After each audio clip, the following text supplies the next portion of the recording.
కొండా రాజీనామా పదవి నుంచి సురేఖ స్వచ్ఛందంగా తప్పుకుంటేనే హుందాతనం,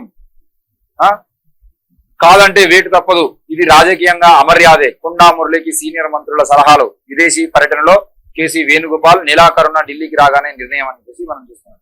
నేనేమంటున్నా అంటే మర్యాదగా ఎందుకు తప్పుకోవాలి కొండా సురేఖ? నాకు అర్థం కాదు.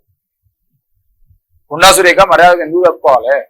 ఆమె కొండా సురేఖ కూతురు మాట్లాడిన మాటలో తప్పేమున్నది చెప్పురా భయ్? ఆమె చెప్పిన దాంట్లో తప్పేమున్నది? రేవంత్ రెడ్డి బ్రదర్స్ సంపాదించుకున్న మాట తప్ప. రేవంత్ రెడ్డి పచ్చ కాంగ్రెస్ వాళ్ళకి పెద్దపీట వేస్తున్నాడు, అచ్చ కాంగ్రెస్ వాళ్ళని బొంద పెడుతున్నాడు అన్నట్టు మాట తప్ప. లెక్కలు దిద్దామా? చలో లెక్కలు తీయండి. ఇంకో సుస్మిత గారు మీరు చెప్పారు కదా తప్పు, ఇంకో అచ్చ కాంగ్రెస్ వాళ్ళకి మీరు ఇంత పెద్దపీట వేసినా అని చెప్పేసి లెక్కలు సహా బయట పెట్టండి. అరే సమానం చెప్పంటారా అంటే మీరు ప్రెస్ మీట్ పెట్టి ఆయన వేముల వీరేష్ అన్న మాట్లాడతారు. ఏమంటాడు వేముల వీరేష్ అన్న? బజార్ రానిక మాట్లాడినా అని అంటాడు. మిస్టర్ వేముల వీరేష్ నిన్ను బట్టలిప్పి కొడతా అన్నటువంటి రేవంత్ రెడ్డి కన్నా ఎక్కువ బజార్ రాని మాట్లాడుతున్నా. చెల్లె నీకు చెల్లె లాంటిదే కదా సుష్మిత, నువ్వు ఆమెకన్నా పెద్దోనివి కదా. లేదు అక్క కొండా సురేఖ నీకు అక్క అయితే కొండా సుష్మిత కోడలు అయితే కదా.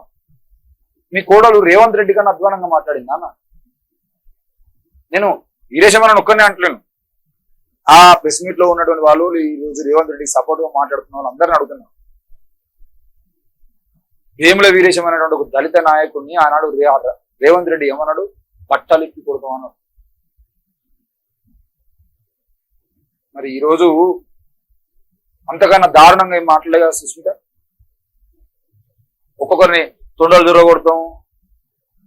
ఆ భాష బజార్ భాష కదా అది. రేవంత్ రెడ్డి మాట్లాడేదేమో మంచి భాష, రేవంత్ రెడ్డిని ప్రశ్నిస్తేనేమో బజార్ భాష, బజార్ దానిలాగా మాట్లాడడం. వాడెవడో యువతదే అని మాట్లాడతాడు. వాడెవడే నాకు అర్థం కాదు.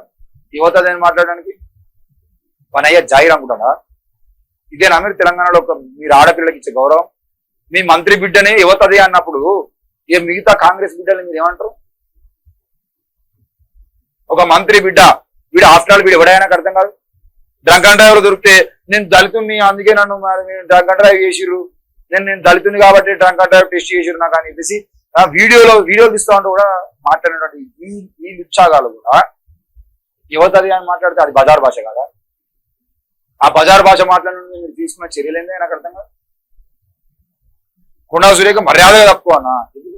ఏం మర్యాద లేకుండా ఏం మాట్లాడింది వాళ్ళ బిడ్డ? కొండల రెడ్డి ఆస్తుల గురించి మాట్లాడింది తప్ప, తిరుపతి రెడ్డి ఆస్తుల గురించి మాట్లాడింది తప్ప, రేవంత్ రెడ్డి ఆస్తుల గురించి మాట్లాడింది తప్ప, పొంగులేటి శ్రీనివాస్ రెడ్డి గురించి మాట్లాడింది తప్ప. అరే రేవంత్ రెడ్డి ఇల్లును బ్లాక్ లిస్ట్ లో పెట్టినట్టు దొంగ పొంగులేటి శ్రీనివాస్ రెడ్డి ఎస్ పొంగుతుండు అన్నది అది తప్ప. అసలు ఆయన మాట్లాడిన మాటలో తప్పే ఉన్నది. అచ్చ కాంగ్రెస్ వర్సెస్ పచ్చ కాంగ్రెస్ లో మీరు ఎవరి వైపు నిలబడతా ఉన్నారు చెప్పండి. ఎవరు బజారుగా మాట్లాడుతున్నారు, ఎవరు బజార్ లాగా మాట్లాడుతున్నారు, ఎవరు బజారు వేషాలు ఇస్తున్నారు.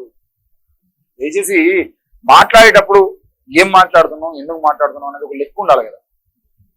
కొండా సురేఖ మర్యాదగా తప్పుకుంటే అంటే స్వచ్ఛందంగా తప్పుకుంటే హూందాతనం ఉండాలి. లేకపోతే ఏం చేస్తారు? ఏం చేస్తారా కాంగ్రెస్ పార్టీలు?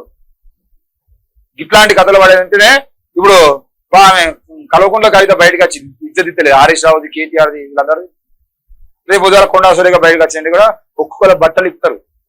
ఆల్రెడీ కొండా సుష్మిత చెప్పింది కదా నా జోలికి వస్తే ఇంకా బాగుండదని.